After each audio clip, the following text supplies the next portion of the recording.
Welcome to A Place for Film, the IU Cinema podcast. On this week's episode, we're talking about the 2012 fall cinema schedule.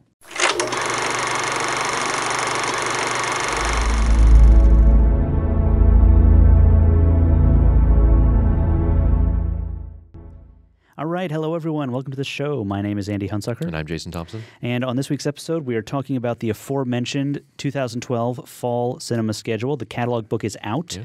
You can get it at the cinema right now. It might be hanging around at other campus locations, but it's out. It's available. And so with us this week, normally we would have director of the cinema, John Vickers, but John was busy this week. So we've got someone maybe even a little better. I don't know. Maybe a little better. Professor James Naremore, Jim, is here, renowned film scholar, to talk about the cinema schedule, and we're very glad to have you back on the show. Thanks for coming, Jim. Well, it's fun to be back. Thanks for asking me. So let's talk about the cinema schedule, the fall 2012 cinema schedule. And so we've got the booklet, so you can check that out. It's... chock full of information. Chock full of information. There's all sorts of stuff here. Table of contents that you can go through. And, in the back, there's a full calendar listing that you can look at the whole thing. There's never an easy way of tackling this thing. No. It's just there's a lot. There's always a lot. It's designed for discovery. That's true. So I'm going to start with, obviously the big one, the big thing that at least I've been hearing mostly about is Werner Herzog. So that's the guy. That's the one people are excited about. That's the one multiple people have said to me who are like out of town, can you get me tickets? I'm not in town right now. I'm afraid things are going to sell out. Can you get me tickets to Werner Herzog? So I'm not familiar with a lot of his work. I've only seen a couple of his films. But I'm betting Jim might have a better idea of some of his films. I can tell you a fair amount about him, but what have you seen by him? I've seen Grizzly Man, and I've seen Cave of Forgotten Dreams. Cave of Forgotten Dreams, right. Yeah. Herzog is one of that group of German directors that used to be called Das Neue Kino, the sort of new wave of Germans in the 60s. And people often link his name with Fassbinder and Wim Wenders. But he never really was like them.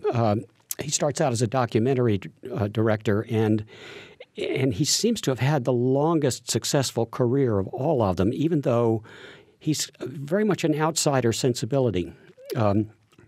This early documentary that we're going to see that he made in Africa called Fata Morgana is a highly unusual film and a good example of him. I don't know, surrealism would be the wrong term for it, but it looks like a straightforward documentary, but he's really playing with colors, with music, with the way people are positioned in the African landscape. It's a kind of commentary on the degradation of that area, but it's also a strangely beautiful film. And so his work in documentary has always been just as important as his work in fiction. There was he had a big crossover success in the 1970s and 80s with films we're going to see like Aguirre, Wrath of God, and Fitzcarraldo. I highly recommend Fitzcarraldo. Do you know what that film is about? No. Fitzcarraldo is based on a true story. Okay. About a guy down in Brazil, a sort of wheeler-dealer guy who I think he was Irish. I don't know. But he decided to build an opera company in the middle of the jungle. And he got a steamship and was taking it down the river and got to some mountains. And he had the steamship carried over the mountains. So Herzog does this. He reenacts this, and he has no special effects. He's hired the natives to drag this gigantic steamship over a mountain. And the movie was just almost a sheer catastrophe. In fact, there's a very interesting documentary they're showing by Les Blank early on in this series called Burden of Dreams, and it was about the making of that movie. Oh, okay. So that's a really interesting one. And the other thing I would say about him is his approach to actors is kind of interesting. He's kind of a nutty outsider guy, as I said, and I don't think he really is that much interested in actors unless they're kind of crazy. And he had this long relationship with Klaus Kinski. Have you ever seen Klaus Kinski in a movie? The name sounds really familiar. Well, Klaus Kinski is one of the strangest and most fascinating actors you'll ever see, and a bit of a nutcase. And you need to see Gary, Wrath of God, because he's really great in that film. Okay, this guy is very familiar. I'm sure I've seen him in something. I don't know. He was in it for a few dollars more. He has a face that's sort of like a skull.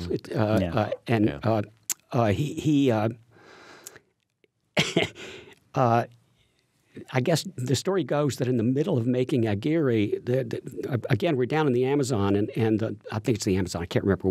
We're down in the Latin American jungles, and the native extras offered Herzog to kill Kinski if he wanted them to. And in fact, Herzog, I think, has made a little documentary about his relationship with this guy. You'll see he also plays Nosferatu in the remake that he did. So and I think the Bad Lieutenant, Port of Call, New Orleans. It's almost like Nicolas Cage is playing Klaus Kinski in that movie. I don't know. It's just kind of a bit of a wild man. Nicolas Cage. Yeah. He has his moments. Yeah. Yeah, and just to let people know, if you haven't heard, Werner Herzog will be here for several of these screenings. He won't be here for like the first 2 or 3, but basically the week of the 10th, he'll be here pretty much all week, and he'll be here with the films. I'm assuming what normally happens when a director comes is that he'll introduce the film, maybe have a Q&A afterwards. That's sort of... He'll be there for the Jorgensen lecture, but he'll also do the Patton lecture. Yes. And another one. I guess he's giving 2. I'm really interested in one he's giving called The Transformative Role of Music in Film. And his use of music, I think, is interesting. He's good with sort of crazy compilation scores. Yes. Anyway. Yeah, so that's the Werner Herzog series, and that's the one, again, that people are most excited about. And we should definitely also talk about the Joe Swanberg stuff because we won't have a chance to talk about it again before that series hits, because that's all very early. When John first told me Joe Swanberg's coming, I thought, I've never seen a Joe Swanberg film, so I took a look at a couple of these. One of them was Alexander the Last, and I think what I said, I watched that one and another one called Uncle Kent. I really loved Uncle Kent. Alexander the Last was sort of like, I could sort of take or leave. And I think what I said at the time was it's almost like each one of these films sort of has a micro audience where it's like it's going to appeal to a very specific group of people, but the fact that he can sort of go from style to style. I mean, one of these is sort of like a found footage horror film, and the rest of these are sort of, he's in the sort of genre called mumblecore, which, is sort of maligned but also held up. I think he's probably the director everybody mentions in relation to mumblecore. Yeah. And the actress who's known as the queen of mumblecore is Greta Gerwig, who was so good in Damsels in Distress. I guess she's in the new Woody Allen movie too, but she's totally wasted in that movie. But she's quite good with Swanberg. Yeah. So she's in a couple of these, I believe. She's in Hannah Takes the Stairs, I believe, and I don't know if she's in any of these others, but she's in several of his films. But mumblecore is sort of this idea that like if you just sort of filmed your friends talking, it's sort of like you're never quite sure if you're watching a movie in a lot of ways. It's sort of like people having sort of naturalistic kind of conversations. Another sort of well-known mumblecore film recently was Tiny Furniture, which is sort of in the same genre, though I wouldn't call that mumblecore, but it does come out of that sensibility, I think. Yeah. The work of his that I've seen, as you say, it's varied, but the work of his I've seen, of course, it's all digital, minimal production values. I mean, these are very low budget films, and they all have to do with, I don't know, what do you call this? Gen X, Gen Y? I don't know. I get those mixed up. These guys are past Gen X. Gen Twitter. Yes, the Twitter generation. And it's just about their relationships, and it's very highly improvised. And the ones I've seen, he's using a telephoto a lot, and it's sort of conversation and pretty frank about sexuality, interesting for, I guess, the manners and mores of he comes out of Chicago, and I think a lot of this kind of school of filmmaking is rooted in Chicago. So it has a nice off Hollywood, something different kind of feel, and I'm in favor of it. Yeah, I think so too. I wasn't sure what to expect going into it, but I found that I was really, interested in those films. I thought, even though Alexander the Last wasn't exactly my cup of tea, I sort of recognized that there was something interesting happening there, and I'm glad it's there. Yeah, I'm grateful for it. I think LOL and Silver Bullets might be worth your time too. Yeah. Well, I got all my tickets for all that stuff today, so I'm definitely going to everything except Alexander the Last and VHS, and sort of make a game time decision on VHS if I want to come back and see it again. I've heard good things about VHS. Yeah. I've heard that it's worth seeing. So yeah, I mean, the description is basically, it's like a found footage horror film, and they sort of are in a house and they don't really know what. I have not seen that one. What's happening, but yeah, I have a problem seeing those films on the big screen, those types of sort of really scary films. So I don't know if it's like going to really scare me or not. Or I don't think it will. But it might be worth seeing with a crowd because, I feel like there's going to be a pretty good crowd for that one. Yes, there will be. So it's almost along the same lines as like Drive. I felt like that was a much better experience. I mean, although it's a great movie by itself, I'll always remember that experience because of the energy that everyone had, because everyone was there to see that movie. Yeah. I feel like that one could be the same way. Yeah. So what else here is grabbing everybody? Well, I mean, obviously the very last page, I just sat here probably staring at it for a little too long. It's the Essential Digital Restorations. Yes, this is what grabbed me. Nice little surprise at the very end, right before you get to the full sort of calendar of films that you typically will find in the back of this thing. I mean, there's the classics. 2001. You got Casablanca, but I see here From Here to Eternity, which is just a wonderful film. I didn't actually realize that it had been restored. Yeah. Kind of surprised to hear about it. I mean, it's worthy of it. I just hadn't heard of any sort of work that had been done on it. Yeah, and that's one that I've always wanted to see and never had a chance to see it, so I'm really excited to see it here. The other one listed here is The Leopard, which you talked about here once a long time ago, and I actually bought the Blu-ray on your recommendation and have not sat down to actually watch it. But the one I think everybody ought to see is the original long Italian version. Is that what we're getting? It's 187 minutes. Yeah, that sounds like the right one. Yeah. I think that's a dynamite film. Yeah. And then Grand Illusion, another one that I think I watched at home and sort of suffered from me watching it at home, so I'm excited to be able to see it at the cinema again. And 2001, I've sort of talked extensively about my issues with 2001, but I always said if it's at the cinema, I will be there. Bam. So I will be there. December 2nd. December 2nd, I will be there. I think that John has outdone himself this semester. I agree. I just think it's a mind-blowing schedule. One hardly knows where to stop talking about it. The other great director who's going to be here is Claire Denis. Yeah. The French director, do you know her work very well? Well, I saw the title Chocolat, and I thought it was the one from about 10 years ago with Johnny Depp. It's not that one. No, it's not that. No. But otherwise, no, I'm not. Yeah. So I'm not familiar with her work. She's an extraordinarily interesting director. I would say her subject matter is basically about the sort of multiracial culture of post-colonial French Africa and Paris.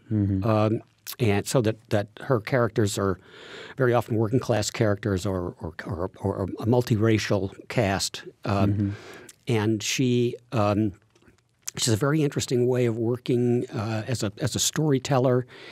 It's almost as if, unlike ordinary filmmakers, they want to use exposition to tell you everything about every character and what their setup is and their relationship to each other is right away. And she has this kind of roundabout, indirect way of developing characterization that I think is really fascinating. Anyway, I recommend every one of those films. I Can't Sleep is probably the one nearest to a genre film. It's like a film noir, but they're all great films. Yeah. Though I will say one. Some people really like Beau-Travail, which is a film about the present day or near present day Foreign Legion, French Foreign Legion, and my wife and I always joke about it. It's a film that it seems like these guys are all together in order to do homoerotic games with each other or something, and I don't know. Well, I was working. I couldn't. It's not that I object to that theory about this thing. It's just that I thought I didn't believe the scenes that I was seeing. The other filmmaker that I've always wanted to sort of dig into, but I've never ever gotten a chance to, is Todd Solondz. And not only are we playing several of his films, 4 of his films, he's going to be here. So films like Welcome to the Dollhouse and Happiness, these are all films that I've heard great things about. And Life During Wartime is another one I've heard great things about. Just never had a chance to see any of them. So now I'll have a chance to see all of them. And those are coming up in sort of end of November, December-ish. But again, I don't know a lot about these films other than John told me they're kind of difficult, that he kind of deals with sort of difficult to watch characters. Well, yeah, they're not. I don't know how to explain it. They're not characters that are good guys versus bad guys. Or I must say I've only seen a few of his films, and I've not been a huge fan. But I think it may be that I just don't get his sensibility. I do get it, but I don't warm to it, I suppose. And however, there are people who greatly admire him. I think it's amazing that he's going to be here, and that we'll see this list of films. Yeah. I would. There are a few films that I would just. These are just not necessarily connected with a director, but films that I would recommend that I was surprised to find on here. There's another Ozu film, The Inn at Tokyo. Oh, okay. Which is, I think, coming up on October the 11th. And Ozu was a rather conservative stylist, and he kind of didn't like the idea of sound. And this is not that was made in the 30s. I think it's not a talkie, and there'll be music with it. I think it's really an interesting movie. And another one is a movie by Richard Lester called Petulia. Do you guys know that movie? No, I just noticed it on the schedule, but I've never heard of it. Yeah, that's 1968. It's a relatively today little-known movie. I think it's a great movie. Lester was the guy who made the Beatles movies, famous for doing that. Yes. And this is very much like a Lester movie. It has his style stamped all over it. It's Julie Christie and Richard Chamberlain and George C. Scott. And it's about a woman who's married to a rather violent husband and a doctor, George C. Scott, who gets kind of involved with her. And it's shot in San Francisco. I'm so delighted that they're showing that. And the other, of course, is I think in that same series, I think this is the City Lights series, is the Passion of Joan of Arc. The silent film. If you've not seen that, you definitely should. Carl Dreyer is so great, and there's going to be live music for that. And, I think it's going to be. Yeah, that's when I started to watch on something, and I was at home. It'd be great to see it in the cinema. You need to see it on that big screen. Yeah, but Petulia is interesting. I sort of looked over that one because I hadn't thought about it. But you say Richard Lester, and my ears perk up. You say Julie Christie, and I'm like, I'm going. Yeah. And then you say George C. Scott, and I'm like, that's just icing on the cake for me. Yeah. We're going to talk. Yeah, we'll talk extensively about the City Lights series, but it's a great series this year. I mean, again, sort of outdoing themselves, not just sort of something for everyone, but something like really sort of great classic films. Between this series and the Essential Digital Restoration series, if you call yourself a film fan and don't want to see anything in that series, then just turn in your badge because it's not worthwhile.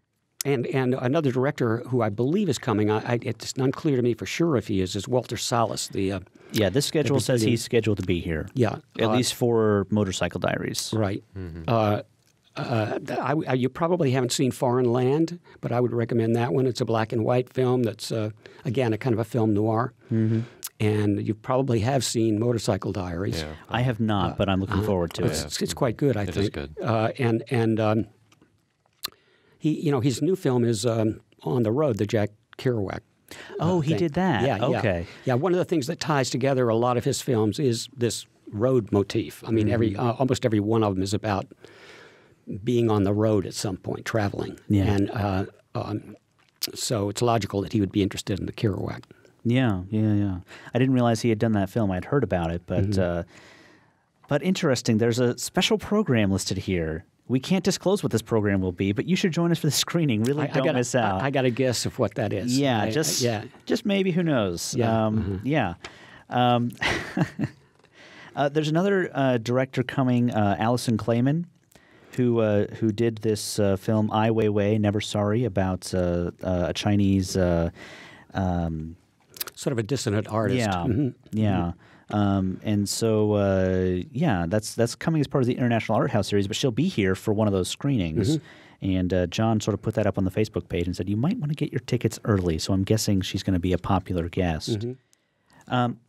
Well, I'll tell you the other thing. Last spring, John did not do a lot of midnight movies. There were just a few here and there, and not really like sort of held out as like, here's the thing to do. But this semester, the midnight movies are back, and there's quite a few of them. VHS, we talked about Nosferatu from the Herzog series, a film called Fleshpot on 42nd Street, which sounds quite interesting. Yeah. Definitely worthy of midnight. You couldn't get more cheesy sounding than that. And then a film that I saw recently that I just sort of randomly picked up on Netflix. It's directed by William Friedkin.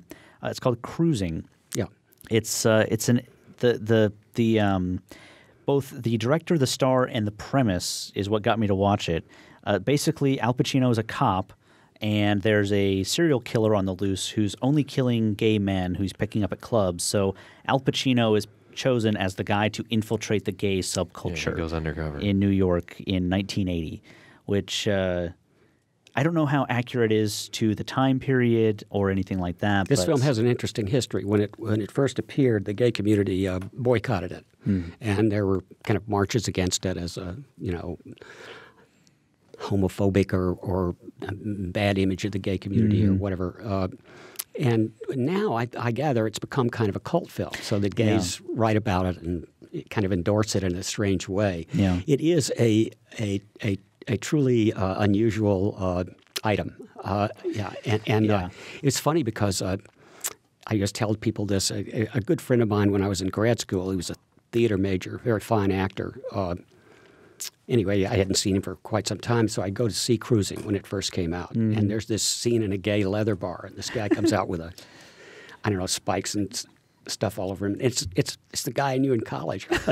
Wow, he's finally broken into the movie, but look what he's doing here. Yeah. Oh, wow. It's funny. But yeah, it'd be interesting to see that one again. It doesn't show up very often. Yeah. It is on Netflix though, so if you miss it at the cinema, you can check it out. Yeah. The other thing we should talk about is Themester, which is sort of the big overarching theme of the semester. So it's the theme of the semester, Jason. I don't know if you got that. I'm letting it sink in. Okay. But the theme this year is good behavior, bad behavior. Last year it was War and Peace, and that was a really interesting. There's a lot of films in there that were really interesting. This one has a lot of interesting films as well. A lot of sort of, if you're a student and you're sort of getting into film and you haven't really spent a lot of time learning about some of these older films, this is the series that's going to really recognize. You're going to recognize a lot of stuff. These are movies, that have definitely got less age on them. Yeah, so Inglourious Bastards is in there. Boys Don't Cry is in there from a few years ago. Mean Girls is in there. So there's. Have you seen The Lives of Others? Yes, I have. I have not. I highly recommend it. Yeah. I do too. It's pretty fascinating. It's what's the word? Invasion of privacy. Like it's about bugging people in East Germany. And Project Nim, I think, is going to be an interesting one to see. I've sort of waited to see that just to see if it would come to the cinema. Basically. Is it a documentary or is it? I think that's it. Yeah, it's basically a documentary. Or you could call it an essay film. Something like that. About animal behavior. And it's one of those that it just kind of leaves it open, like is it good or bad? Leaves it up to you. But I've heard some really good things, good buzz about that one, so I'm looking forward to it. I actually wasn't even aware until you handed me the brochure that it was going to be as a part of the series. So I'm looking forward to that one. Another film here that I've always wanted to see but never had a chance to is Titus, which is the Shakespeare adaptation. And I don't know a lot about this, but all I hear about it's like Shakespeare's bloodiest play. Yeah, it is. And this film sort of does it justice, from what I understand. So Anthony Hopkins is in this, and sounds very interesting. Many years ago, when I first started teaching here, the English department had these thematic courses, and they were just for freshmen, and individual faculty members would think up whatever rubric they were going to do, and they would do things like the search for order or something like that. and so I did a course called Sex and Money on the theory that nothing isn't about sex and money. Yeah. Anything we put on the table is going to be about this. So anyway. But my cynicism was showing. Yeah. And about 3 weeks into the class, this guy comes in and he says, Mr. Naremore, you know what you're doing, but I'm going to drop this course. And I said, why? And he says, well, I can learn more about sex and money on the street. Oh, wow. Anyway, but I don't mean to be cynical about the themester. There's some good movies there. Yes, there are. And we should mention some of the International Art House Series films coming up. Ai Weiwei, we mentioned, Never Sorry. And the one that I'm really interested in here is a film called Sleepwalk with Me, which is the Mike Birbiglia film. Mike Birbiglia is sort of a stand-up comic, but not really like a traditional stand-up comic. He's more of like a storyteller. He's almost like the NPR version of a stand-up comic. And essentially, that's what's funny about that is that I actually learned about this story from This American Life. Yes. He did a fascinating piece with that, and that's kind of what this is based off of, is that sort of story. I've seen the previews, and I don't know what to make of it, but sometimes that happens with previews. Yeah, this particular comedian is hilarious and good for all ages, and very, very, very funny. So I haven't seen it, but I'm going to be there. I might see it twice. I don't know. Yeah. It looks like a really excellent movie. I mean, there are multiple opportunities to check it out. So yes. But I don't know. Is there anything else that anyone's really excited about? That Fanny and Alexander is one that I've wanted to see for a long time. I'm excited that's going to be here. If you've not seen it, you should. Yeah. Yeah. So I think we've covered just about everything. Is there anything we didn't talk about? I mean, I'm sure there's stuff we didn't talk about, but we'll of course tackle it when it comes up. Absolutely. We'll have lots of stuff to talk about this semester. We'll have people on to sort of talk extensively about these different things. So that might do it. And again, if you know somebody that has no idea about the cinema, grab an extra ticket, drag them there, and they won't forget it. And don't just go to the stuff you know.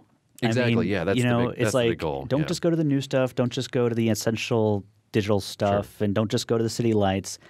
Pick something strange and try it out. Go to some of the underground stuff, which we didn't talk about. We'll try to have somebody on from that. You don't have to sit through it.